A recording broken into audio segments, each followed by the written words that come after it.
नमस्ते जफर जी, म्यूट हैं आप। जी सर, बहुत बहुत शुक्रिया।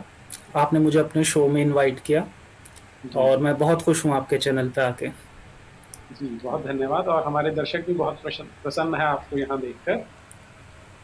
अ, और जैसा आपने पता नहीं पिछले हमारे टेलीकास्ट देखे या नहीं देखे, जब हम मुल्हिद को डिफाइन करने बैठते हैं या एक्स मुस्लिम को डिफाइन करने लगते हैं तो क्वेश्चन ये उठता है कि किसे किया जाए। तो हमने इसके अपने थोड़े से पैरामीटर्स बनाए हैं, वो मैं आपसे शेयर करूं। उससे पहले मैं जानना चाहता हूं कि आपने अपना नाम जफर हेरेटिक रखा, जी। तो आप हेरेटिक किसे मानते हैं? क्या आपकी कोई डेफिनेशन है? आपने इसको थिंक थ्रू किया हुआ, सोच रखा है इसके बारे में? देखिए, हेरेटिक जो रखने का रीज़न था पीछे, वो यही था कि हेरेटिक के अगर हम शाब्दिक अर्थ भी देखें तो जनरल टर्म में तो ये नास्तिक होता है। और वैसे देखा जाए तो ये वो लोग होते हैं जिन्होंने अपने आप को बिलीव बिलीव से अपने आप को बाहर कर लिया हो। ये वो लोग होते हैं। जी, वेरी गुड। क्योंकि जब हम बिलीफ की बात करते हैं, बिलीफ सिस्टम या फेथ की बात करते हैं, तो सुनने में ये शब्द ठीक लग सकते हैं कि मेरा विश्वास है, उस पर मेरी आस्था है, मेरा बिलीफ है, मेरा फेथ है।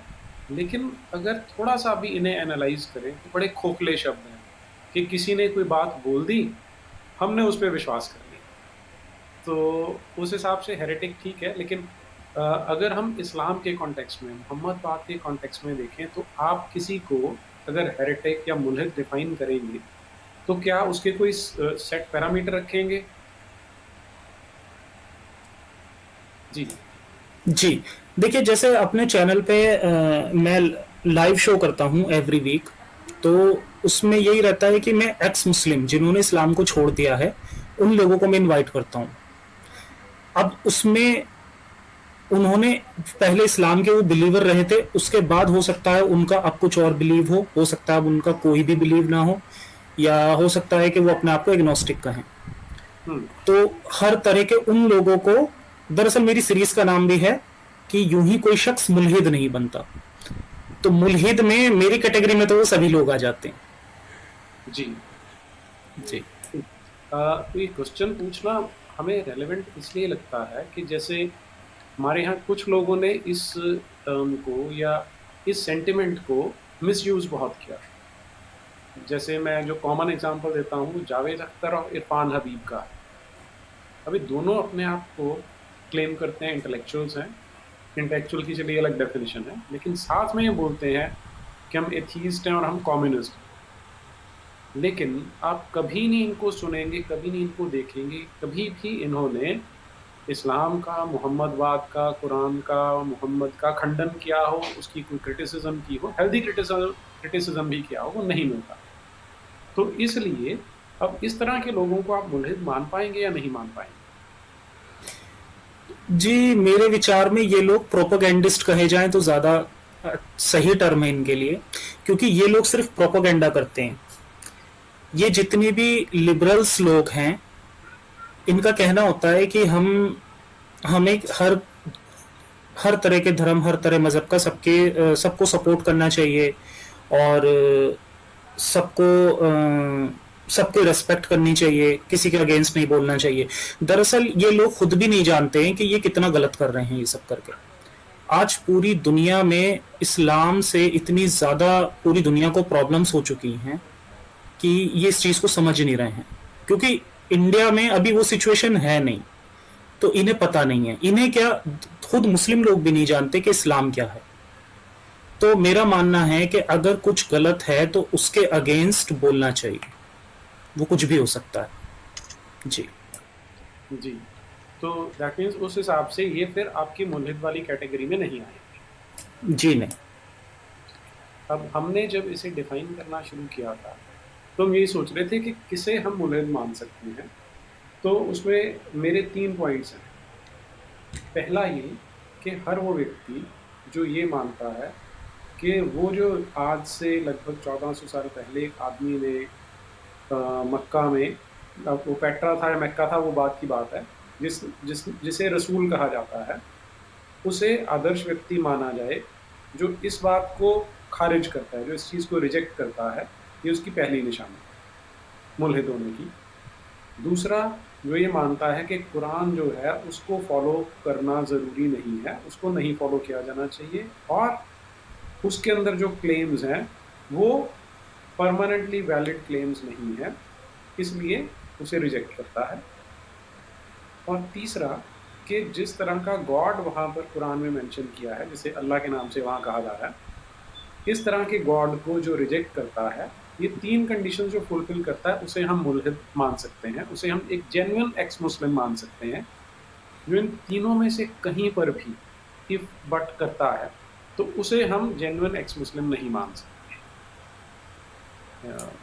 जी जी प्लीज। जी बिल्कुल, आपने सही बात कही है और मैं बिल्कुल एग्री करता हूँ आपकी बात से। अच्छा, मुझे ये लगता है सर कि जो ये मज़हब जो इस्लाम बनाया गया है, अगर ये इस तरह से बनाया जाता कि इसके अंदर, जैसे गॉड ने कहा कि जो मेरा मैसेज है ये कभी चेंज नहीं होगा, अगर इसके अतिरिक्त अगर अल्लाह ये बोलता कि मैं जो मेरा मैसेज है वो समय के अकॉर्डिंग धीरे धीरे मैं कुछ ऐसे लोगों को भेजूंगा जो इसमें अपने हिसाब से चेंज करते रहेंगे, तो मेरे ख्याल से वो ज्यादा अच्छी कॉन्सेप्ट होती।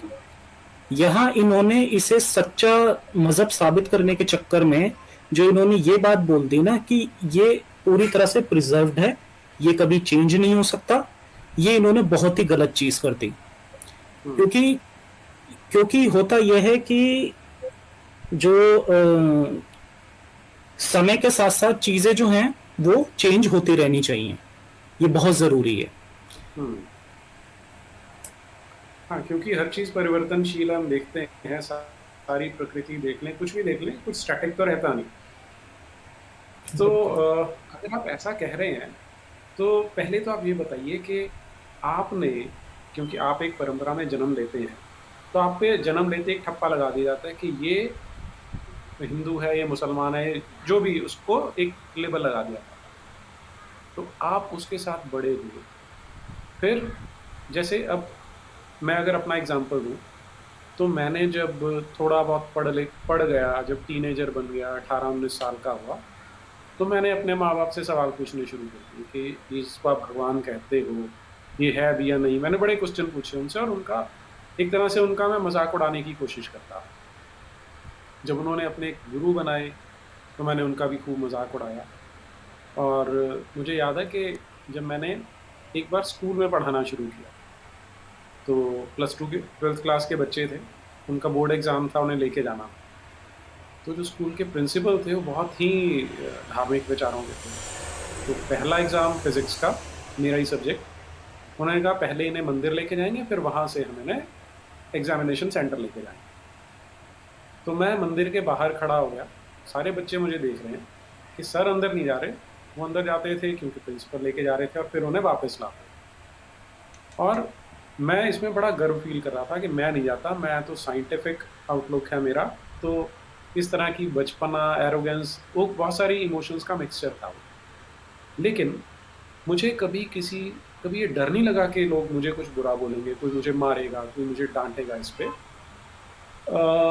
कुछ लोग डिस्कशन करने की कोशिश करते थे मेरे साथ, कुछ लोग बोलते थे बच्चा है सीख जाएगा, और कुछ लोग मेरे साथ सहमत होते थे। लेकिन आपकी जो परंपरा है, इसमें आपको शायद ज़्यादा कुछ झेलना पड़ता है, तो वो मैं चाहता हूँ आप हमारे साथ शेयर करें कि आपके लिए ऐसी क्या घटनाएं थी कि आपको समझ में आया कि इससे बाहर निकलने की आवश्यकता है। जी बिल्कुल। देखिए, अक्सर जो मुस्लिम लोग हैं उन्हें ये लगता है कि जो एक्स मुस्लिम लोग हैं उनके साथ में शायद कुछ गलत हुआ हो सकता है उनके किसी अपने की डेथ हो गई हो, या हो सकता है कि ज़्यादा एक्सट्रीमिज्म की वजह से कुछ उन्हें प्रॉब्लम हुई हो, या हो सकता है जैसे हम देखते हैं कि मदरसों में बच्चों के साथ व्यभिचार की घटनाएं भी आती हैं। तो इस तरह की एक मेंटेलिटी मुस्लिम्स को लगता है कि एक्स मुस्लिम इसलिए बनते हैं, जबकि मैं सच बताऊं तो मेरे साथ ऐसा कभी कुछ भी नहीं हुआ। मेरी जो फैमिली थी बहुत रैशनल फैमिली थी। मुझे लगता नहीं है कि शायद, मुझे लगता है कि जो मेरी फैमिली है वो एकदम यूनिक है। बहुत ही रैशनल फैमिली थी। कभी उन्होंने मेरे ऊपर किसी तरह का कोई दबाव नहीं दिया। और शायद इसका रीज़न हो सकता है कि जो मेरे फादर हैं वो, मुझे लगता है कि वो भी एक्स मुस्लिम हैं, लेकिन वो बस ये है कि खुले तौर पर कभी सामने नहीं आए, ऐसा लगता है मुझे। हम्म। जी। तो इस्लाम को जितना मैंने समझा, जितना मैंने जाना, वो मैंने जो जाना है वो मैंने या तो अपने रिश्तेदारों को देखा है या अपने दोस्तों को देखा है, उनसे मैंने इसे समझा। और फिर जब मैंने इसे पढ़ा, तो पढ़ने के बाद जब मैंने देखा कि इसके अंदर बहुत सारी ऐसी चीज़ें हैं जो इंसानियत की डेफिनेशन में फिट ही नहीं बैठती हैं, तब हम्म। मैंने इसे छोड़ दिया। जी। ऐसी कौन सी चीज़ें हैं, इनको अगर आप कोई एक आधी कोई पॉइंट आउट करके बताएं कि जो इंसानियत की डेफिनेशन में फिट नहीं बैठती? जी बिल्कुल। और मैं ये भी बताऊंगा साथ में कि इनके लिए क्या क्या लोग ये इन्हें जस्टिफाई करने की कोशिश करते हैं, और मुझे देखकर बहुत अफसोस भी होता है कि लोग उसे मान भी जाते हैं। जैसे कि इस्लाम में बांदी की कॉन्सेप्ट है, ठीक है। अब बांदी की कॉन्सेप्ट आप खुद बताइए कि ऐसा कौन सा वो खुदा है, ऐसा कौन सा वो अल्लाह है जो कह रहा है कि आप किसी को बांदी बनाओ। फिर इसके जस्टिफिकेशन में ये बातें मौजूद हैं, मैंने अपने चैनल पर वीडियो भी बनाई है, कि जो स्कॉलर्स हैं वो कहते हैं कि भाई उस समय पे वॉर होते थे, वॉर में जो बंदी हाथ आ जाते थे उनकी सिक्योरिटी के लिए उन्हें उन्हें अपने साथ में रखा जाता था, और उनको वैसे ही खाना दिया जाता था, वैसे ही कपड़े। अरे आपने कुछ भी किया, आप कुछ भी कर रहे हैं, लेकिन आप गुलाम क्यों बना रहे हैं किसी को? सबसे बड़ी बात तो इंसानियत वाली यही हो गई ना। ये इंसानियत से ये चीज बाहर हो गई कि आपने किसी को गुलाम बना लिया, ठीक है। अच्छा, फिर दूसरी चीज आती है इसमें कि पॉलीगैमी की कॉन्सेप्ट हो गई जैसे, या फिर हम देखते हैं इसमें कि जैसे प्रॉफिट साहब ने 6 साल की एक मासूम बच्ची से शादी की, तो इसे लोग इतना मतलब इस तरह से जस्टिफाई करते हैं कि यकीन नहीं होता कि किस तरह से इसे लोग जस्टिफाई कर रहे हैं। मैंने आज ही ये वीडियो अपनी लॉन्च की है जिसमें मैंने ये सारे इनके क्लेम डिबंक किए हैं,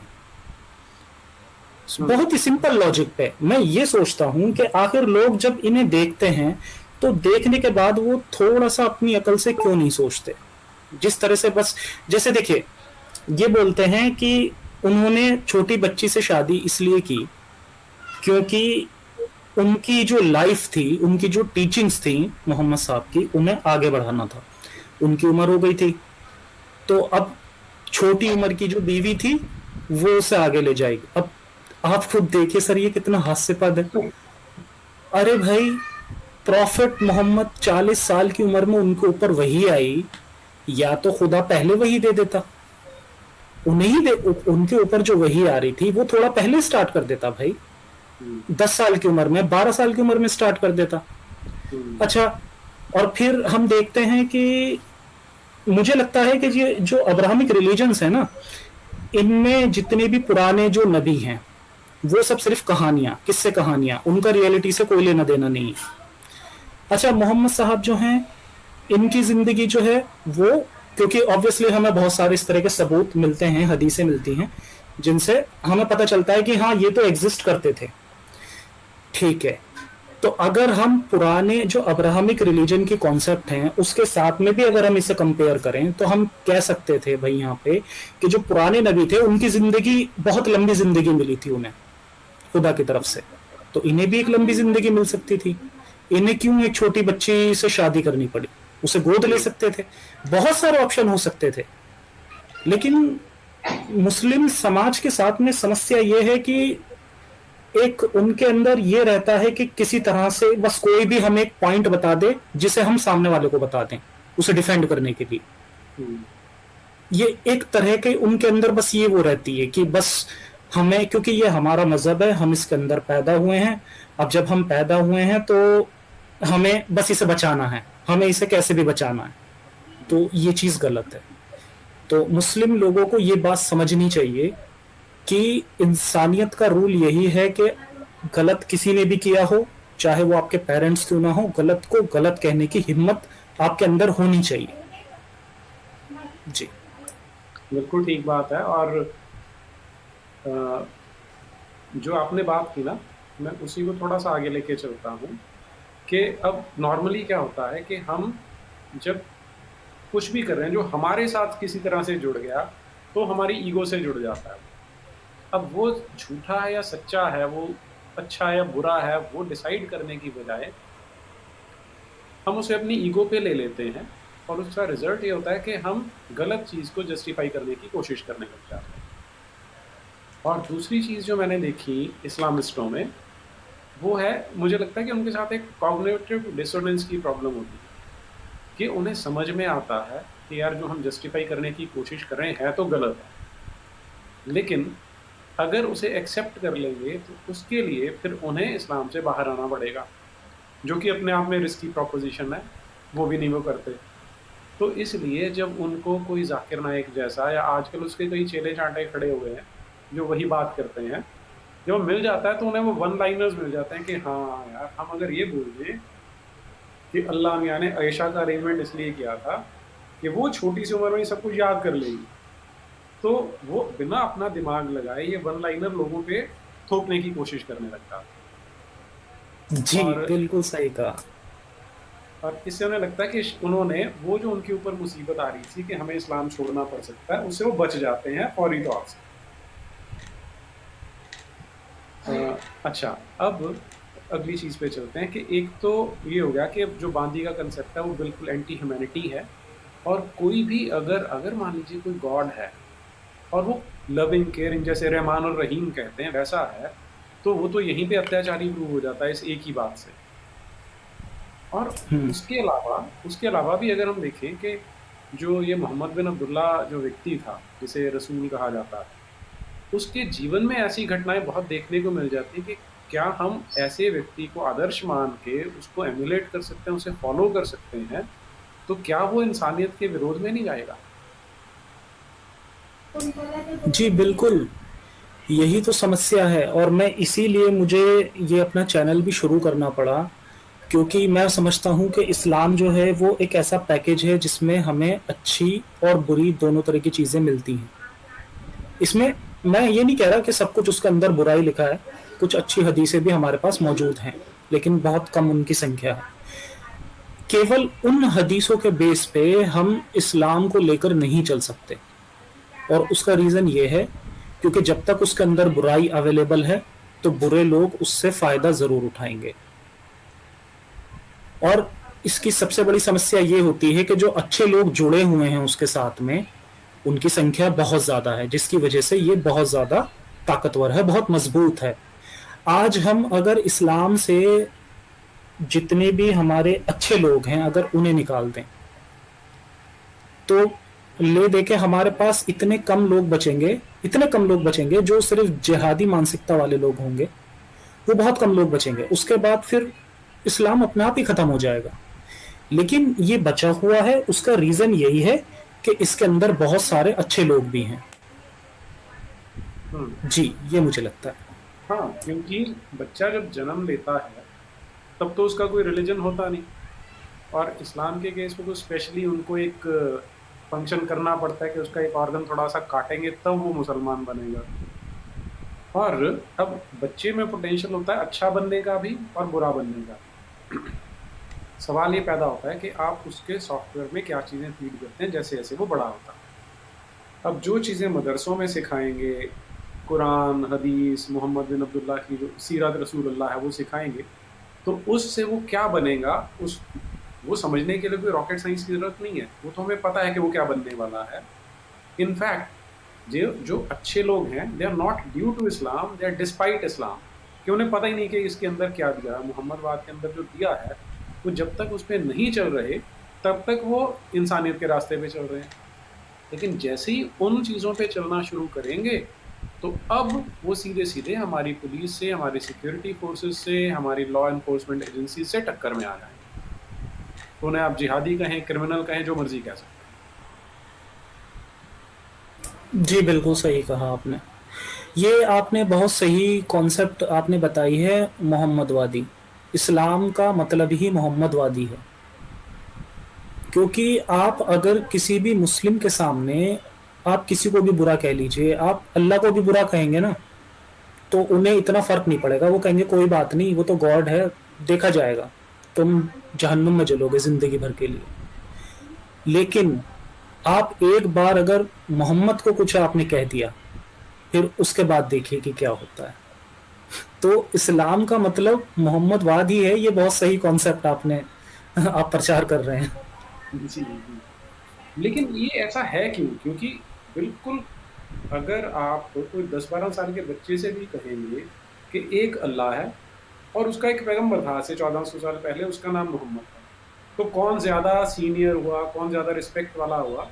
तो बच्चा कॉमन सेंस से बता देगा कि भई अगर ऐसा कोई गॉड है, तो वो ज़्यादा रिस्पेक्ट डिज़र्व करता है एज़ कम्पेयर्ड टू उसका पैगंबर है। लेकिन यहाँ तो गंगा उल्टी बह रही है। इस ये कैसे किया जाता है? ये मानसिकता क्यों है ऐसी? सर, इस मानसिकता के पीछे का रीजन ये है कि इस्लाम, जो मुझे लगता है कि जो फैमिली में बताया जाता है ना इस्लाम, वो अलग होता है, और जो मदरसों में पढ़ाया जाता है वो अलग होता है। तो घरों पे ये होता ये है कि घरों में जो, जिन्हें नहीं पता एक्चुअली में लोगों को, वो अपने बच्चों को जो इस्लाम पढ़ाते हैं, उनमें जो कहानियां होती हैं वो वाली कहानियां होती हैं कि एक बार मोहम्मद साहब कहीं जा रहे थे, उनके ऊपर किसी ने कूड़ा फेंक दिया, फिर वो गए और जाके मतलब एक बार नहीं फेंका किसी दिन, तो उन्होंने जाकर उसका हाल चाल लिया। तो हुँ, ये तो पढ़ाया जाता है घरों में। हुँ, ये वो लोग होते हैं जिन्हें एक्चुअली में इस्लाम की हकीकत का नहीं पता होता। हुँ, वो सोचते हैं कि ये हक है, ये दीन है। वो जब अपने बच्चों को मदरसे में भेजते हैं, हुँ, तब मदरसे में उनका प्रॉपर ब्रेन वॉश किया जाता है। और सर, यही रीजन है कि मैं, जो ये मजहबी शिक्षा है, इसके मैं बहुत खिलाफ हूँ। और मेरी बहुत कोशिशें हैं कि किसी तरह से इस शिक्षा को बैन किया जाए। हुँ, और ये सिर्फ सरकार ही कर सकती है। ये हम, आप या हम नहीं कर सकते। हम और आप तो केवल इतना कर सकते हैं कि हम लोगों को थोड़ा जागरूक कर सकते हैं, बता सकते हैं। लेकिन अगर ये स्टेप ले लिया जाए कि मजहबी शिक्षा किसी तरह अगर बैन हो जाए, तो हम बहुत हद तक इन प्रॉब्लम्स को सॉल्व कर सकते हैं। जी, जी। अम, अब इसमें क्योंकि हम एक डेमोक्रेसी में हैं, तो अगर आपको ये समझ में आ रहा है कि ये जो मदरसा छाप एजुकेशन है, ये मुसीबतों की जड़ है, इतना टेररिज्म ये फैला रही है, और अगर आज नहीं फैल रहा, तो वो स्लीपर सेल्स तो हैं ही हैं, जिनके अंदर ये ज़हर भरा हुआ है कि बाकी सब काफ़िर हैं और ये सब मखलूक से बदतर हैं, क्योंकि उनका जो गॉड है उस किताब के अंदर वो उन्हें ये सिखा रहा है। तो उन्हें जब समय मिलेगा, उनके अंदर की ये चीज़ें बाहर अपने आप को किसी भी ढंग से एक्सप्रेस कर सकती हैं। इसे अगर हम रोकना चाहते हैं, तो हमें सबको मिलकर सरकार पे दबाव बनाना पड़ेगा। तो क्या आपने कभी इसके बारे में सोचा कि इसको जो ये चीज़ें हम चाहते हैं, इनको सरकार के थ्रू कैसे कराया जा सकता है? कभी इस पे विचार किया? बिल्कुल सर, इसके लिए ज्यादा से ज्यादा लोगों को आगे आना पड़ेगा। देखिए, जब सरकार पे दबाव बनेगा तभी ऐसा कुछ हो सकता है। और इसीलिए मेरी कोशिशें रहती हैं कि ज्यादा से ज्यादा जो मुस्लिम हैं या जो नॉन मुस्लिम भी हैं, वो कम से कम अवेयर हों। वैसे मैं खुद एक एथीस्ट हूँ, लेकिन मैं चाहता हूँ कि मेरे चैनल पे ऐसा कुछ वो नहीं है कि सिर्फ एथीस्ट लोग रहें। मैं चाहता हूँ कि देखिए, अवेयरनेस सभी में होनी चाहिए। हुँ, जी। जब अवेयरनेस होगी, लोग इसके लिए आगे आएंगे, सरकार पर दबाव बनेगा, तभी हम अपने समाज में एक इस चेंज को ला सकते हैं। ओके। अब जो बात आपने कही कि ये जो मदरसों में या जिसे हम मज़हबी तालीम कहते हैं, ये मेजर प्रॉब्लम है। तो आप मुझे एक आउटसाइडर मान सकते हैं, लेकिन आप क्योंकि कम्युनिटी के अंदर से आपने देखा है, तो कितनी सीरियस प्रॉब्लम है या कितनी सीरियस फ्यूचर में हो सकती सर, ये बहुत ज़्यादा सीरियस हो सकती है। आप अभी देखिए कि जो हाल इस समय 2-3 दिन से पाकिस्तान में भी मैं देख रहा हूँ, न्यूज़ मिल रही है मुझे, वहाँ पर बहुत बुरी सिचुएशन है। और सिर्फ पाकिस्तान में नहीं, ये आप जो भी इस्लामिक कंट्री में देखेंगे तो वहाँ सब जगह हालात यही हैं। और इंडिया में जो ये हमारे पास जो ये कट्टर सोच आ रही है, वो उसका सोर्स ये मदरसे ही है। देखिए, मैं मानता हूँ कि कोई भी जैसे जाकिर नाइक हो गई है, कोई भी इस्लामिक स्कॉलर्स हैं, तो ये बस हमें इन्हें इतना नॉर्मल नहीं समझना चाहिए कि इन्होंने एक इस्लामिक शिक्षा ली और अब ये बच्चों को शिक्षा दे रहे हैं। ऐसा नहीं है। ये सब एक प्रोपेगेंडा के तहत हो रहा है। जो इस्लामिक कंट्रीज हैं, जो अरबिक कंट्रीज हैं, वो इन्हें फुल सपोर्ट कर रही है। उसके बाद ये वहां से सीखते हैं। ये दरअसल उनके एजेंट हैं। उनका मकसद है पूरी दुनिया में इस्लाम को फैलाना, जिसके लिए उन्होंने इन लोगों को चुन रखा है। और ये वहीं से ये छोटे छोटे जो बच्चे होते हैं, उनको ये ब्रेन वॉश करते हैं।